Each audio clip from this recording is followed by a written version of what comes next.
बिस्मिल्लाहिर्रहमानिर्रहीम। नाज़रीन अस्सलाम वालेकुम, मैं हूं इमरान वसीम। नाज़रीन, आज के इस व्लॉग में सबसे पहले तो हम बात करेंगे अपोजिशन के पास वज़ीर आज़म इमरान ख़ान की हुकूमत को गिराने का मनसूबा क्या है। ये मनसूबा पाकिस्तान पीपल्स पार्टी और मुस्लिम लीग नवाज़ की जानिब से नाज़रीन बता दिया गया है। इतना दिलचस्प यह मनसूबा है कि आप नाज़रीन बस सुनते जाएँ और महसूस होते जाएँ।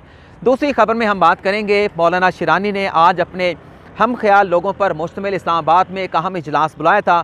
इस इजलास के बाद जो प्रेस कॉन्फ्रेंस की गई, इस प्रेस कॉन्फ्रेंस में एक सहाफ़ी ने मौलाना शिरानी से एक ऐसा सवाल पूछा जिसके जवाब में मौलाना शिरानी ने सबको रगड़ के रख दिया। चाहे वो सहाफ़ी हों, चाहे वो सियासतदान हों, चाहे वो फ़ौजी जर्नील हों, चाहे वो उलमा कराम खुद हों, मौलाना शिरानी ने अपने जवाब में सबको रगड़ के रख दिया। आपको ये बताएंगे कि सहाफ़ी की जानिब से ऐसा क्या सवाल पूछा गया जिसके जवाब में मौलाना शिरानी ने इस किस्म का जवाब दिया।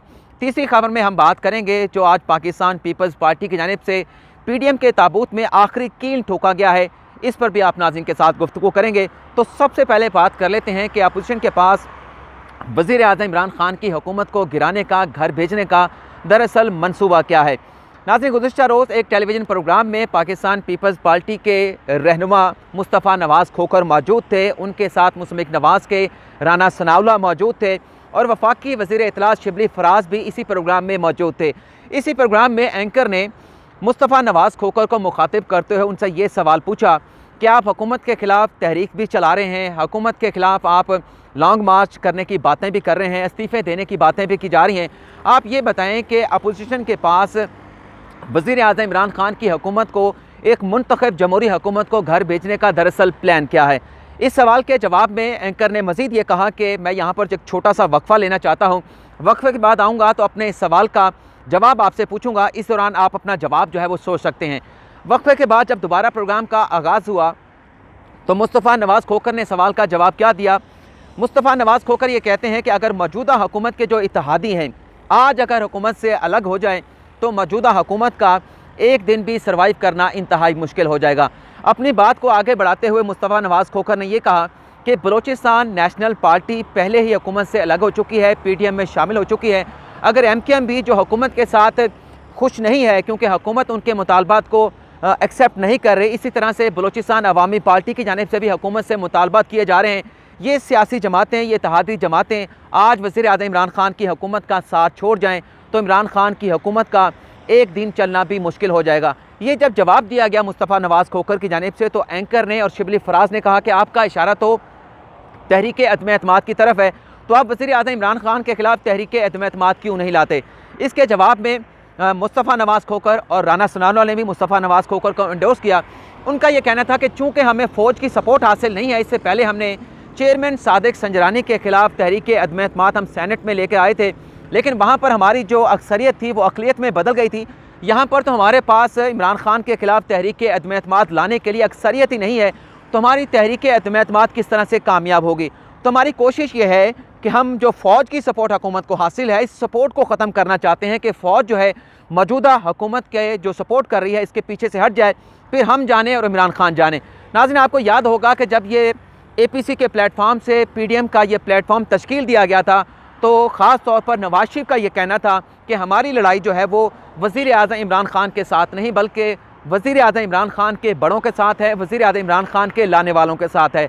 आज सूरत हाल ये बन चुकी है कि अपोजिशन के रहनुमा ये कह रहे हैं कि फ़ौज के साथ हमारी कोई लड़ाई नहीं, फ़ौज इमरान ख़ान की सपोर्ट जो करती है, इस सपोर्ट से वो अपनी सपोर्ट को विदड्रॉ कर ले तो हम जाने और इमरान ख़ान जाने। तो ये जो जलसे किए जा रहे हैं फिर इस सवाल के जवाब के बाद, ये जो लॉन्ग मार्च की बातें की जा रही हैं, ये जो इस्तीफ़े देने की बात की जा रही हैं, इनकी वक़्त फिर क्या रह जाती है जब आपने एक तहरीक अदम एतमाद के ज़रिए ही वज़ीर आज़म इमरान ख़ान को उनके मनसब से हटाना है। दूसरा, पाकिस्तान पीपल्स पार्टी ने बहुत पहले, आसिफ अली ज़रदारी ने बहुत पहले ये तजवीज़ दी थी, लेकिन पीडीएम की जानिब से इस तजवीज़ को मुस्तरद कर दिया गया था।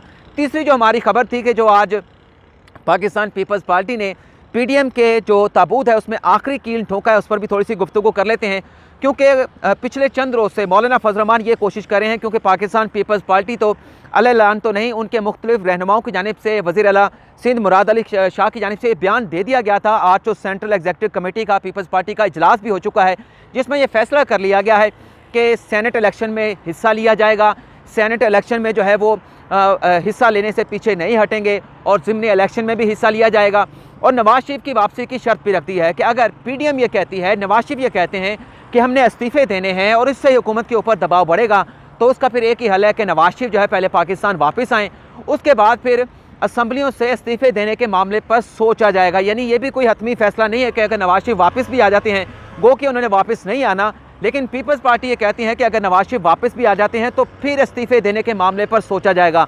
आज सेंट्रल एग्जीक्यूटिव कमेटी के इजलास में ये कहा गया कि अगर हम इस्तीफ़े दे देते हैं और सेनेट के इलेक्शन में हिस्सा नहीं लेते तो इसके बदौलत जो है वज़ीर-ए-आज़म इमरान खान जो है जो 18वीं तरमीम है उसको रोल बैक कर देंगे, उसको वापस ले लेंगे और उसके साथ साथ हुकूमत को जो है वो ज़्यादा फ़ायदा पहुँचेगा। नुकसान जो है वो अपोजिशन का होना है, तो लिहाजा हमें सेनेट के इलेक्शन में हिस्सा लेना चाहिए। इसमें एक और बात भी की गई पाकिस्तान पीपल्स पार्टी की जानिब से, जो डिस्कस की गई है सेंट्रल एग्जीक्यूटिव कमेटी के इजलास में, कि जो PDM का या जो EPC का एलामिया जारी किया गया था उसमें ये बात नहीं जिक्र की गई थी कि हमने धरना देना है या फिर हमने सेनेट इलेक्शन से पहले सेनेट इलेक्शन में हिस्सा नहीं लेना। चूँकि सेनेट इलेक्शन में हिस्सा लेने के हवाले से उस EPC के एलामिया में रेजोल्यूशन में कोई बात जो है वो नहीं की गई थी, तो लिहाजा ये कैसे हो सकता है कि जो बात एलामिया में रेजोल्यूशन में नहीं की गई और हम उसके बाद फिर सेनेट इलेक्शन में हिस्सा ना लें।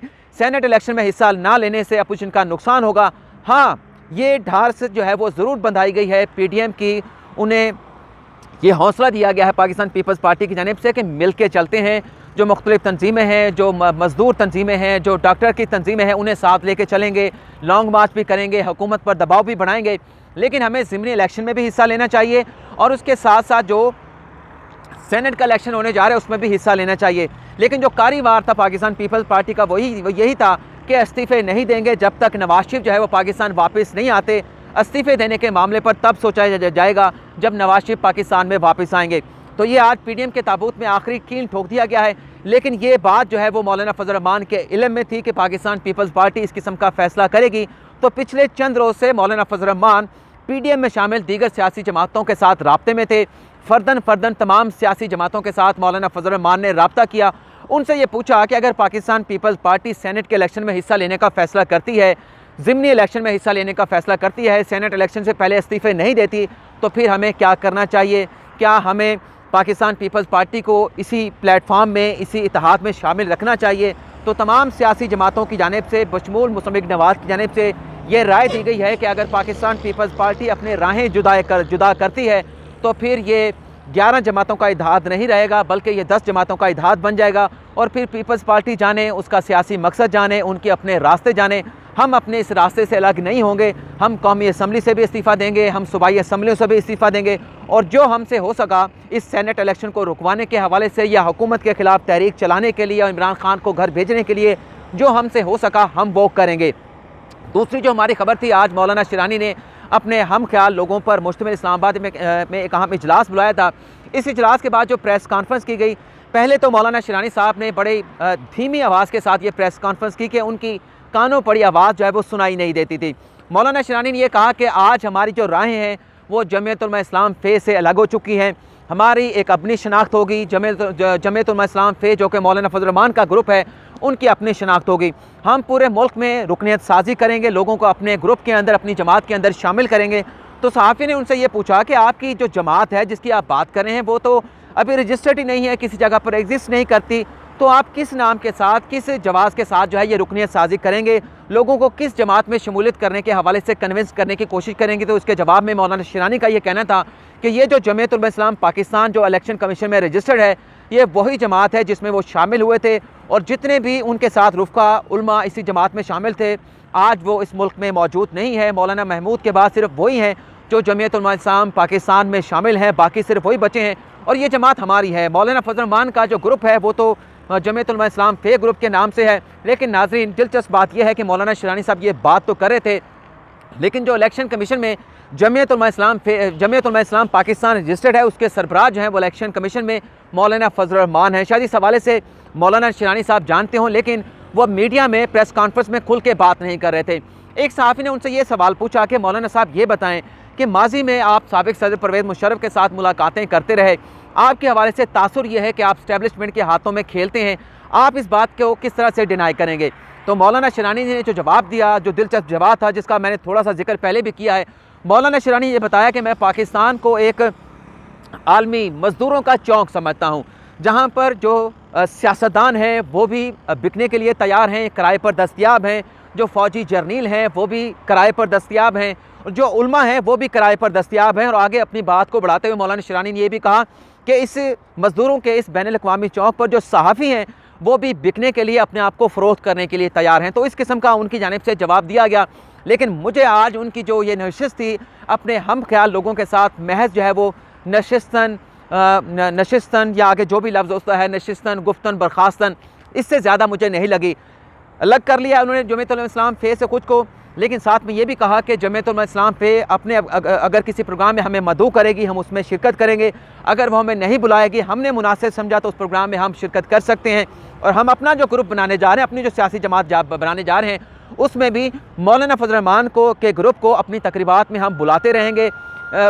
शर्त ये रखी कि अगर उन्हें हमारा बुलाना जो है वो गवारा ना हो या वो हमें बुलाने के हवाले से कोई एतराज़ ना करें, तो हम एक दूसरे के जो तकरीबात होंगे उसमें शिरकत करते रहेंगे।